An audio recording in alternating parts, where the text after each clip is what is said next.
आने वाले लोकसभा चुनाव के मद्देनजर प्रधानमंत्री नरेंद्र मोदी को समर्थन देते हुए भारतीय जनता पार्टी के महिला मोर्चा की ओर से आज वडोदरा में वॉकेथॉन का आयोजन करवाया गया था। दरअसल भारतीय जनता पार्टी महिला मोर्चा की ओर से नारी वंदन रैली आयोजित करवाई गई थी, जिसमें बड़ी तादाद में महिलाएं और स्कूल की छात्राएं भी शामिल हुई थी। कीर्ति स्तंभ मार्केट चौराहे से लेकर सिद्धिविनायक मंदिर होकर नवलखी मैदान तक के रूट पर ये रैली निकली थी, जिसमें हाथ में बैनर लिए सभी महिलाओं की ओर से अब की बार मोदी सरकार के नारे लगाए थे।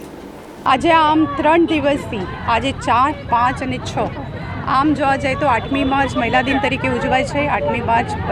શિવરાત્રિ પણ આવે છે। એના સંદર્ભમાં ભારતીય જનતા પાર્ટી મહિલા મોરચા તરફથી એ 2 દિવસ પહેલાંથી આયોજન કરવામાં આવ્યું છે અને ખાસ કરીને જ્યારે સામે લોકસભાનું ઇલેક્શન છે, માનનીય વડાપ્રધાન નરેન્દ્ર મોદીજીની સપોર્ટમાં બધી બહેનો નીકળીને એમને